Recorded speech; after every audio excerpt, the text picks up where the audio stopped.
नमस्कार, स्वागत है आप सभी का। आपके साथ मैं हूं स्वप्निल। महाकवरेज न्यूज 18 राजस्थान पर लगातार जारी है और आप चुन रहे हैं शहर की सरकार। प्रदेश में नगर निगम चुनाव के पहले चरण के लिए मतदान जारी है। यह मतदान सुबह 7:30 बजे से शुरू हो गया था और उसके बाद तरह तरह की तस्वीरें सामने आई हैं मतदान को लेकर। आइए इनमें से कुछ तस्वीरें सबसे पहले आपको दिखाते हैं और हर अपडेट हम लगातार आप तक पहुंचाएंगे। ये 5 कैमरों से खींची गई अलग अलग जगहों की तस्वीरें हैं जिसमें आप मतदान की पूरी प्रक्रिया देख पा रहे हैं। सुबह 7:30 बजे से ये मतदान शुरू हुआ, शाम 5:30 बजे तक चलेगा। जयपुर हेरिटेज, जोधपुर उत्तर, कोटा उत्तर के लिए मतदान हो रहा है। कुल 951 उम्मीदवार चुनावी मैदान में हैं और आप चुन रहे हैं अपने वार्ड का वॉरियर। कई नेता जिनकी प्रतिष्ठा दांव पर है, जो मैंडेट आप देने वाले हैं उसके कई मायने होंगे और ऐसे में दोनों ही दलों ने अपनी पूरी ताकत अंतिम वक्त तक झोंक के रखी और इस वक्त जब मतदान चल रहा है तब भी झोंके हुए हैं।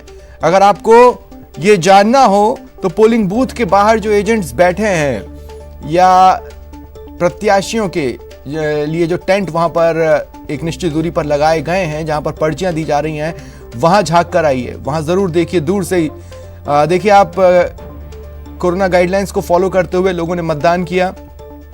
ग्राम पंचायत चुनावों में जिस तरह की दिक्कतें रहीं, उतने बड़े स्तर पर दिक्कतें फिलहाल शहर की सरकार के दौरान सामने नहीं आ रही हैं। लोग भी स्वेच्छा से सोशल डिस्टेंसिंग की पालना कर रहे हैं। ये 10 कैमरों से खींची गई तस्वीरें हैं आज मतदान के दौरान की। 8 पर्यवेक्षकों की निगरानी में मतदान जारी है और साथ ही ये महाकवरेज। मेरे साथ वरिष्ठ पत्रकार श्याम सुंदर शर्मा जी लाइव जुड़ रहे हैं। श्याम जी, स्वागत करता हूं न्यूज 18 राजस्थान पर। मैं इस बात से शुरुआत करना चाहता हूं कि मैंने पहले भी निगम चुनाव कवर किए हैं और एंकरिंग की है उसमें। मैंने और भी चुनाव कवर किए हैं, एंकरिंग की है उसमें, न केवल राजस्थान के लिए बल्कि दूसरे राज्यों के लिए भी। खास बात यह है कि पहली बार मुझे ऐसा लग रहा है कि ये जो निगम चुनाव है वो विधानसभा के चुनावों से ज्यादा बड़े कर दिए गए।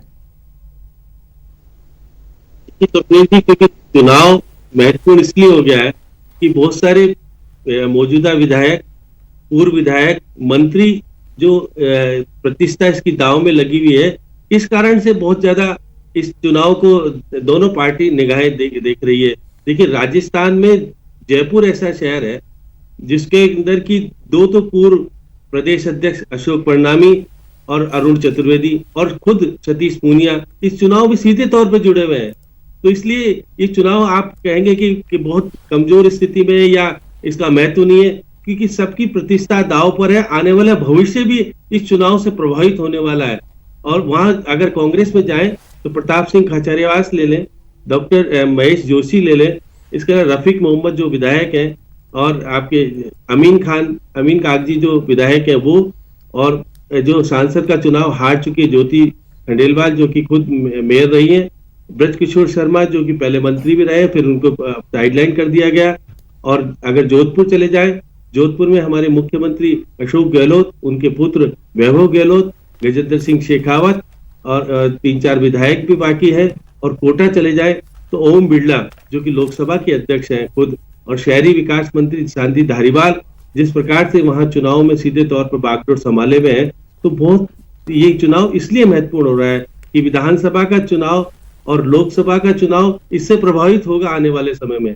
इसलिए बिल्कुल चुनाव प्रभावित होगा। लेकिन देखिए श्याम जी, मैं एक सवाल पूछूंगा, उससे पहले मैं बता दूं, अभिनेश महर्षि जी बीजेपी के नेता हैं, मेरे साथ इस वक्त जुड़ चुके हैं। अभिनेश जी, मैं आपका स्वागत करता हूं न्यूज 18 राजस्थान पर। मैं आपके पास आ रहा हूं, लेकिन उससे पहले एक सवाल और श्याम सुंदर जी मैं आपसे पूछना चाहता हूं कि इस पूरी प्रक्रिया में, इस पूरे घटनाक्रम के दौरान बीजेपी और कांग्रेस जो कि भविष्य के चुनावों को देख रही है, वो इन चुनावों में एक ऐसी भूल कर गई कि उस समय अपनी मशीनरी को वो पूरी तरह एक्टिव कर पाएंगे या नहीं, पता नहीं। कार्यकर्ता क्या पार्टियों में सिर्फ दरी बिछाने के लिए होते हैं? जिस तरह की तस्वीरें रहीं, जिस तरह से सिर्फ बड़े बड़े दिग्गजों की ही चली, उन्हीं की मानी गई, कुछ को साइडलाइन किया गया, कार्यकर्ताओं तक मैसेज प्रॉपर नहीं गया। आगामी चुनावों में ये एक बड़ा टास्क होगा दलों के लिए। देखिए स्वप्न जी, आपने सही कहा कि एआईसीसी के मेंबर को बुलाया गया था कि निगरानी रखेंगे। जब टिकट का बंटवारा होने लगा तो कांग्रेस तो अपनी लिस्ट डिक्लेयर नहीं कर पाई और सीधे तरीके से वहां के विधायक और जो प्रत्याशी हार गए थे चुनाव, उनको सीधे तौर पर, और बीजेपी में भी देखिएगा जिस प्रकार से कार्यकर्ता बहुत सारे इनको नहीं मिल पाया, और बहुत सारे आरोप भी अब तक लग रहे हैं कि किस तरह से टिकट बांट दिए गए, और उनको उनकी लेकिन संगठन की इस बार बीजेपी में चलिए बताते हैं। और ये तो बात है कि विधायकों की और संगठन के चलाने के लिए गोविंद सिंह डोटासरा को एक संघर्ष से गुजरना पड़ा। आपको याद होगा शांति धारीवाल से उनकी बहस भी हुई, क्योंकि वो चाहते थे कि संगठन को भी मौका दिया जाए, संगठन को भी एक्टिव किया जाए। लेकिन फिर जिस तरह से बागी हुए, फिर बागियों पर कार्रवाई नहीं की। अब ग्रास रूट पर आप क्या मैसेज दे रहे हैं? कांग्रेस के लिए यह सवाल होगा श्याम जी मेरा। देखिए आप देखिएगा, आप कांग्रेस में तो संगठन नाम का केवल खुद ही गोविंद सिंह डोटासरा ही रह गए। तो ऐसी स्थिति में नीचे के स्तर पर जो जिला अध्यक्ष थे और उससे थे निवर्तमान वालों को तो ले लिया, विधायकों को ज्यादा प्रमोट किया गया। जब टिकट देने की स्थिति आई तो डोटासरा के हाथ में कुछ नहीं रहा, उन्होंने कहा कि विधायक ले गए सब कुछ। तो इसलिए ये सारी चीजें, संगठन जब कमजोर हो जाता है तो ये स्थिति बनती है। बीजेपी में जोधपुर और कोटा में संगठन अच्छा है, बाकी नहीं है। और जयपुर में उनका भी एक राघव शर्मा है। कोटा में बीजेपी में बागी भी बहुत हुए, संगठन अच्छा है, बागी भी बहुत हुए। देखिए स्वप्निल जी, जब अगर विधायकों को अगर जिम्मेदारी दे दी जाती है कि आप टिकट बांट लो अपने तरीके से, तो कार्यकर्ता पिछड़ जाता है। कार्यकर्ता जो होता है उसको टिकट नहीं मिलता, तो नाराज होता है और वो खड़ा हो जाता है। तो बीजेपी ने तो कोशिश करी, बहुत सारे लोगों को लगा करके कुछ को मनाने का प्रयास किया, कुछ को निलंबित कर दिया, बाहर भी कर दिया पार्टी के। लेकिन कांग्रेस ने कहा कि जो जीतेगा वो हमारा है, चाहे बोले बागी जीते है कि कार्यकर्ताओं तक कहीं दोनों दलों ने ये मैसेज न दे दिया हो कि आप पीछे पीछे घूमो, नारे लगाओ, आप हमें नजर तो आ रहे हो लेकिन हम आपका नाम फिलहाल नहीं जानना चाहते, अभी तो दरिया बिछाओ, उसके बाद देखते हैं, कभी जरूरत पड़ी तो खटखटाएंगे तुम्हारा दरवाजा। श्याम जी आऊंगा मैं आगे आपके पास। अभिनेश जी, बीजेपी से पूछने के लिए यह सवाल काफी समय से मेरे दिमाग में चल रहा था। मैं पूछना चाह रहा हूं कि आप किसके भरोसे इन चुनावों पर जा रहे हैं? हम कार्यकर्ताओं के भरोसे इस चुनाव में गए हैं। भारतीय जनता पार्टी में और कांग्रेस में स्वप्निल जी एक बहुत बड़ा अंतर है। कांग्रेस पार्टी का भी मेरा अनुभव है। कांग्रेस पार्टी में कार्यकर्ता दर दर की ठोकरें खाता हुआ, दरी बिछाता हुआ घूमता रहता है। ठीक है। और बीजेपी के अंदर आप देखिए, नरेंद्र जी मोदी किसी बड़े बाप के बेटे नहीं थे जिन्होंने प्रधानमंत्री पद को सुशोभित किया। अमित भाई शाह देश की हमारी सबसे बड़ी पार्टी के राष्ट्रीय अध्यक्ष बने, वो किसी बड़े बाप के नेता नहीं, बड़े नेता के बड़े बाप के बेटे नहीं थे। ये भारतीय जनता पार्टी में मेरे सवाल का जवाब बाद में देंगे, पहले इस विषय पर बात करना चाहते हैं तो मैं इस विषय पर आ जाता हूं। नहीं, मैं आपके सवाल के जवाब के ऊपर आता हूं। आपने कहा कि आप किसके भरोसे जा रहे हैं मैदान में, तो हमने ये कहा है कि हमारी पार्टी के अंदर एक सिस्टम है, कार्यकर्ताओं से फीडबैक लिया जाता है, उसके बाद में कार्यकर्ताओं के कहने के आधार पर जीतने वाला उम्मीदवार जो है उसको हम टिकट देते हैं। लेकिन हमारे प्रदेश अध्यक्ष जी ने भी कहा, शायद आपने सुना होगा स्वप्निल जी, उन्होंने कहा कि कार्यकर्ताओं से विधायक बनता है, विधायकों से पार्टी नहीं बनती है, पार्टी से और कार्यकर्ताओं से विधायक बनते हैं। तो मैं आपको निश्चित रूप से यह कह सकता हूं कि भारतीय जनता पार्टी और कांग्रेस पार्टी के अंदर बहुत बड़ा अंतर है। कांग्रेस पार्टी के अंदर जिस तरह की सिर्फ फुटबॉल होती है कि ये आगे बढ़ रहा है या बढ़ रही है, उसको किस तरह से नीचे किया जा सकता है, अभिनेश जी, कांग्रेस अब देखिए जो आपने कहा ना, मेरे साथ मधु शर्मा जी भी जुड़ रही हैं, वरिष्ठ पत्रकार हैं। मधु जी स्वागत करता हूं न्यूज़ 18 राजस्थान पर। कुछ ही पलों में आपके पास आता हूं। अभिनेश जी देखिए, प्रधानमंत्री मोदी के कई भाषण आपने सुने होंगे। वो पहले ये बताते हैं कि वो मैं करना क्या चाहता हूं और मैं क्या करने वाला हूं, उसके बाद वो विपक्ष को कोसते हैं। करेक्ट। इन चुनावों में आपने क्या किया? पहले आपने सरकार को कोसा ब्लैक पेपर लाकर, उसके बाद आप लेकर आए विजन डॉक्यूमेंट। उसमें भी मैक्सिमम चीजें आपने कांग्रेस की तरफ सरकाने की कोशिश की है कि हम ये मांग उठाएंगे, वो मान लेंगे तो हम पूरा करेंगे, नहीं तो उनकी गलती।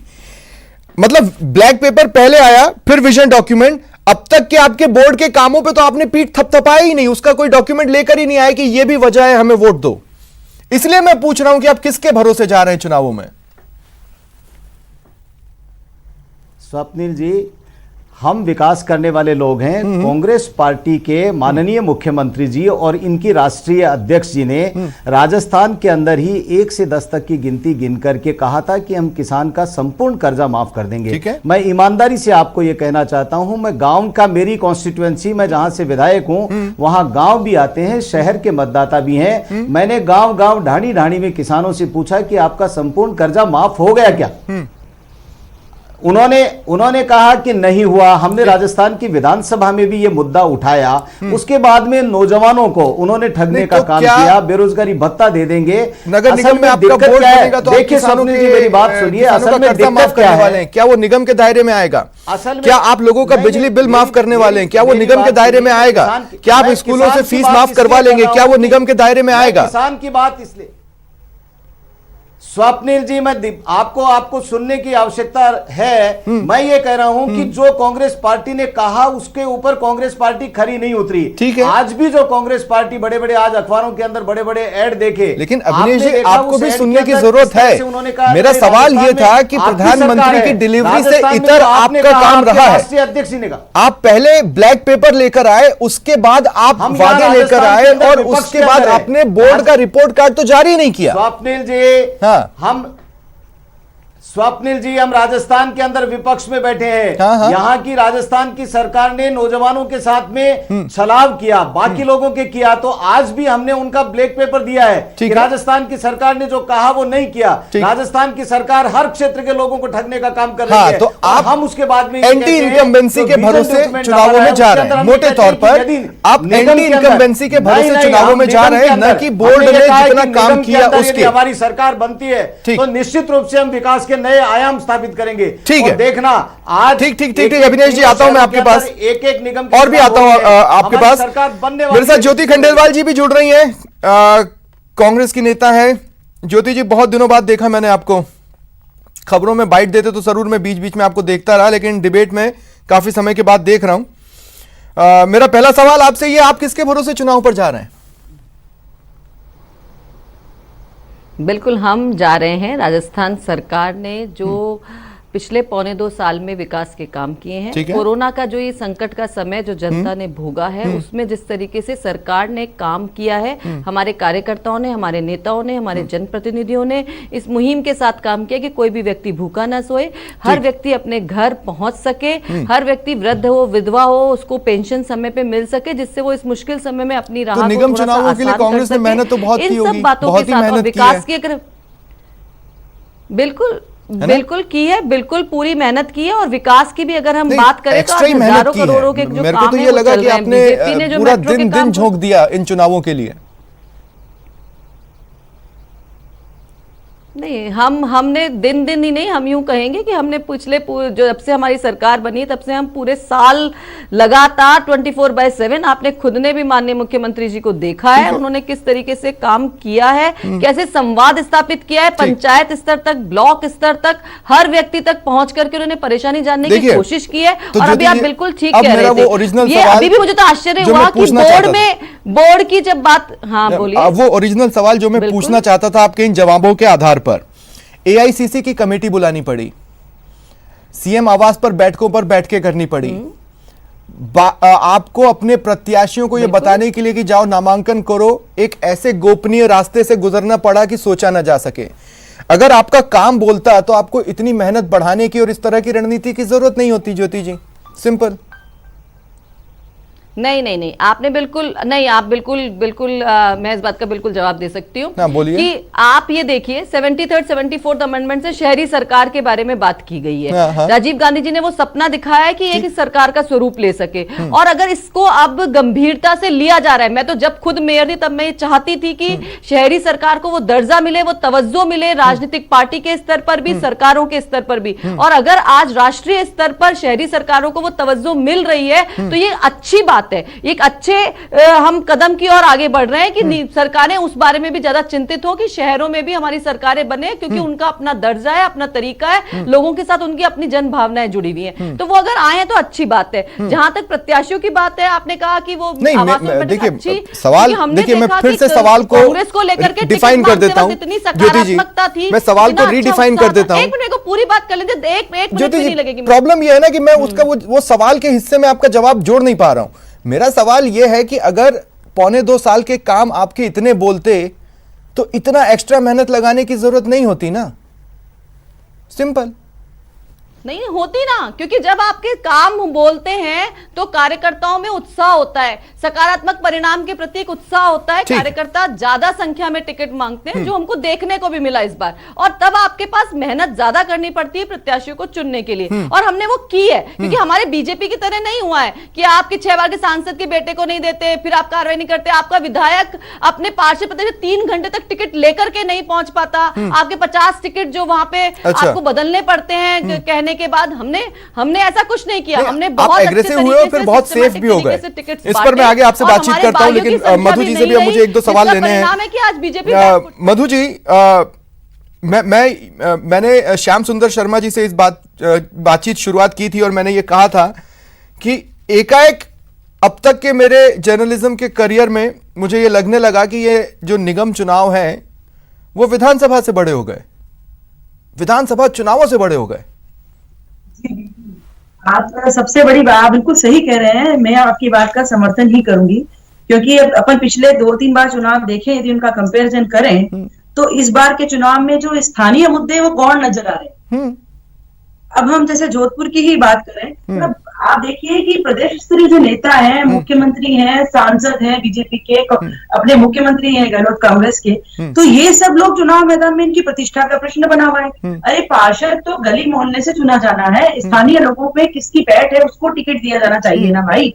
ये लोग पार्टी में इतने ज्यादा इन्वॉल्व हो गए हैं कि मतलब प्रदेश स्तर पे इसका डिसीजन किया जा रहा है, और आम कार्यकर्ता जो लोकल स्तर का है उसको नाराज कर रहे हैं। इसलिए मैंने कहा कार्यकर्ता तो शायद अब इसलिए रह गए कि दरी बिछाएंगे या पीछे नारे लगाएंगे। जी दोनों लोग यही सोच रहे हैं कि हम लोग 35-35 साल से, दोनों दलों की बात कर रही हूँ आपसे, कार्यकर्ताओं में इतना रोष है कि हम 35-38 साल से दरिया बिछा रहे हैं, माइक लगा रहे हैं, और हमें टिकट क्यों नहीं मिलता। टिकट किनको मिल रहा है? आपको आश्चर्य होगा, जो लोग दोनों दलों में, जो लोग, मैं जोधपुर के विशेष तौर पर बात करूं तो दोनों दलों में जो लोग जिला स्तर के अधिकारी पदों पर है ना, कोई उपाध्यक्ष है, कोई महामंत्री है, कोई अध्यक्ष है, तो या तो उनके रिश्तेदार या अनुभव को खुद को मिला है। और आप मुद्दों की यदि बात करें तो मुद्दों में भी स्थानीय मुद्दे कौन है? उसकी वजह यह है कि जोधपुर आज तक स्मार्ट सिटी में नहीं आ पाया है, और ये जो राजस्थान का दूसरा बड़ा शहर है, तो क्या दोनों दलों से किसी ने भी स्मार्ट सिटी में लाने के लिए अपना घोषणा पत्र में ऐसी कोई बात कही है? मुझे नहीं लगता। कोई भी पार्षद बोल रहा है नहीं, कोई विधायक बोल रहा है नहीं, कोई नेता बोल रहा है नहीं, तो ये मुद्दा क्यों नहीं आया हमारे एग्जैक्टली मैंने यही कहा। देखिए बड़ी अजीब बात है मधु जी, बीजेपी सबसे पहले तो ब्लैक पेपर लाई, फिर विजन डॉक्यूमेंट लाई, उनके जो बोर्ड थे उनके जो भी काम रहे हो उसके बेसिस पर कम ही वोट मांगते दिखे, अगर होंगे भी तो इक्का दुक्का इंस्टेंसेस होंगे। वहीं कांग्रेस ने भी बहुत ज्यादा मेहनत लगाई है, अगर काम बोलता तो शायद इतनी मेहनत बढ़ाने की जरूरत नहीं पड़ती। काम बोलता तो देखिए आप पिछले बोर्ड की मैंने देखा है, यदि पिछले बोर्ड की अपन बात करें तो जो कांग्रेस का बोर्ड रहा था इससे पहले, अब जो लेटेस्ट बोर्ड का उसकी बात नहीं करती, अभी पिछला जो गया वो तो घनश्याम ओझा उसके महापौर थे और वो बीजेपी का बोर्ड था। उससे भी पिछला जो बोर्ड था वो कार्यकाल कांग्रेस का था, रामेश्वर दादी महापौर रहे, तो वो जब गए थे तो 160 करोड़ का जो नगर निगम पर कर्जा था। तो जो महापौर घनश्याम ओझा जो लेटेस्ट अभी गए हैं पूर्व महापौर, उनकी एक ही मुद्दा रहा है कि मैं, वो कहते हैं वो कर्जा छोड़ के गए थे, मैं कर्जा नहीं छोड़ के गया।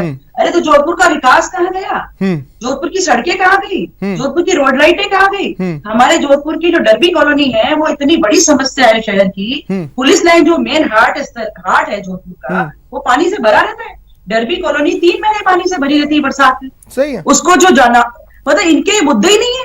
ठीक है, ठीक है अभिनेश जी, मैं फिर आपके पास आ रहा हूं, और अभिनेश जी मैं एक बात जानना चाहता हूं, ये आपकी पार्टी और आपकी पार्टी के अनुशासित कार्यकर्ताओं के बीच में एक वर्ड और आता है पत्रकारों के बीच में, पता नहीं आप लोग उसका यूज करते हैं या नहीं, साइलेंट वर्कर। ये बीजेपी के जो साइलेंट वर्कर हैं, हैं, आप मानते हैं ना इस बात को? ये तथ्य तो है ना कि आपके एक साइलेंट वर्कर भी होते हैं। देखिए, बीजेपी दिखावा नहीं करती है स्वप्निल जी। बीजेपी का हर कार्यकर्ता काम करने में विश्वास रखता है। अभी जैसा ज्योति जी कह रही थी कि इनके नेताजी ने सपना देखा था शहरों के लिए, ये सपने देखते हैं और हम उन सपनों को पूरा करने का काम करते हैं जो जनता के हित के होते हैं। मुख्यमंत्री जी, अभी मधु जी कह रही थी मुख्यमंत्री जी के स्वयं के शहर के अंदर क्या हालात बने हुए हैं। मुख्यमंत्री जी वीसी करते हैं, लेकिन मैं दावे के साथ में कह सकता हूं राजस्थान की सरकार ने जो पैसा था विधायकों के विधायक कोटे का, वो अपने कार्यकर्ताओं के हवाले करके लोगों के अंदर वाहवाही लूटने का प्रयास किया था। मैं मेरे विधानसभा क्षेत्र अभिनय जी, प्रॉब्लम यह है कि आप बोलेंगे कि एंकर बहुत टोकता है, लेकिन जब एंकर को उसके सवाल का जवाब नहीं मिलता है तो वो उसको टोकना पड़ता है। ज्योति जी 2 मिनट रुकिए ना, मैं बात कर रहा हूँ। नहीं ज्योति जी 2 मिनट रुकिए ना। अभिनय जी, ज्योति जी 2 मिनट रुकिए। अभिनय जी मुझसे बात कीजिए ना आप। अभिनय जी, मैं क्या कह रहा हूँ, आपने पहले बोला कि स्वप्निल जी आप बीच में बोल देते हैं। मैं ये बोल रहा हूँ कि अगर सवाल पे जवाब नहीं मिलेगा तो मैं पूछ ही लूंगा। अभिनय जी, अरे अभिनय जी मेरी बात तो सुनिए। हम बोल रहे हैं तो बीच में, चलिए, आपने मेरे सवाल का जवाब नहीं दिया, मैं उसको दूसरे शब्दों में कहता हूँ। ज्योति जी 2 मिनट रुके, आप मेरे को सवाल लेने दें। राजस्थान की सरकार ने लोगों के साथ में धोखा किया है। राजस्थान की सरकार ने नौजवानों के साथ में धोखा किया है, महिलाओं के साथ में जिस तरह से बलात्कार हो रहा है। ज्योति जी, आपको शर्म आनी चाहिए। आप लोग महिलाओं की सुरक्षा नहीं दे सकते। ठीक है। आइए डेकोरम बनाए, आइए डेकोरम बनाते हैं। थोड़ा मुश्किल जरूर होगा, लेकिन आइए डेकोरम बनाने की कोशिश करते हैं। मैं कोशिश करता हूं। अभिनेश जी, अगर आप मेरी बात सुन पाए। अभिनेश जी, आप कहेंगे कि एंकर टोकता बहुत है, लेकिन अगर उसको उसके सवाल का जवाब नहीं मिले तो वो टोकेगा।